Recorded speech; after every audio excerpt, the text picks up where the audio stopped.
Hello YouTube friends, welcome to another segment of Switch the Script. Today's topic I'll be covering why Kenya should abolish affirmative action. Okay, so affirmative action, as it's designed, it's discriminatory in nature. Now, scratch what I talked about. Discrimination is natural. Yes, it is natural, but offering quotas to individuals doesn't really help them.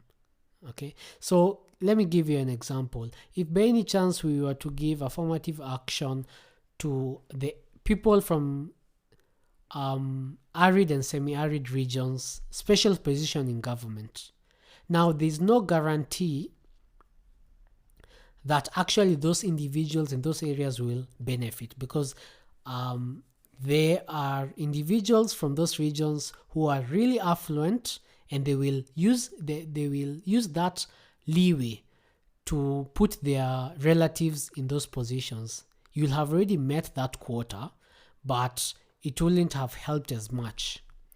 Now, when you think about affirmative action, also think about, there's one tribe in Kenya that is more successful, that hasn't been asking for any sort of affirmative action, and that's the Indian tribe. Now, these are the individuals who are minorities of minorities. Okay, they are less than 1%. I could be wrong about that, but what I'm right about is they control majority of our manufacturing. Also, when it comes to the pharmaceutical industry, they dominate it, and it doesn't come as a surprise to many Kenyans, because we already know that how they make themselves undeniable. They live in tight-knit communities. They focus on STEM fields when it comes to education. If not, they are really good at merchantry.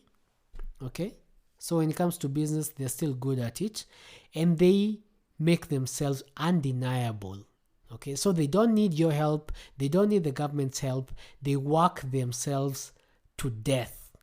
Okay, they actually enhance their skills in a way that they enable themselves to be better. And one key aspect that they have done for the longest time is to avoid politics, because if most Indians would have been very much active in politics, they will have been dragged into the conflicts that we have on identity politics, where we'll start bringing the issue of how the Indians are dominating manufacturing, how they're price gouging, all this nonsense that the politicians push when they are trying to play identity politics. They avoid politics, and they have been under the radar. They have been thriving, their families have been thriving. Their relatives from India, they come here, they work their way through those industries, and they actually get a piece of that success. So when it comes to the minorities out there, I think they should take a good example from the Indians and try to enhance their skills, have a culture that has prerequisites of success. If you don't have a culture that has prerequisites of success, no amount of affirmative action will ever help you. You can take that, you can also take that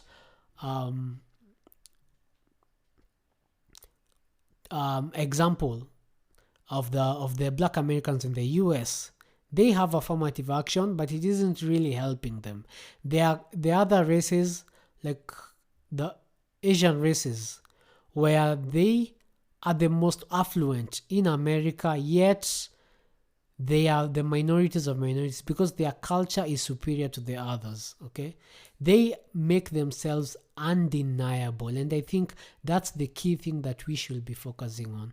Enable these minority communities to have some skill level that makes them an asset to other communities.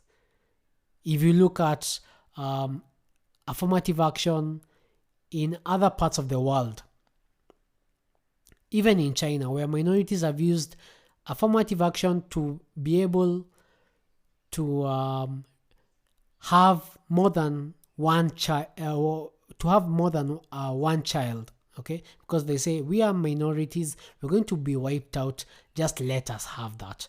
And yes, the government of China has allowed exemptions for some minorities. Now the only problem is when those minorities increase in number, there's no guarantee that they will let go of the privileges that they had when they had a lesser population. Okay, so you can also take a good example with the affirmative action that Kenya has on women, where they have a lower the entry level has been lowered for the universities. So even if it gets to a point where we have way more women in universities, there's no guarantee that they will let go of that privilege that had already been offered to them. So when it comes to affirmative action, the best action to be taken is to let those communities to acquire the skills that makes them undeniable. And that's my take for today. Till next time.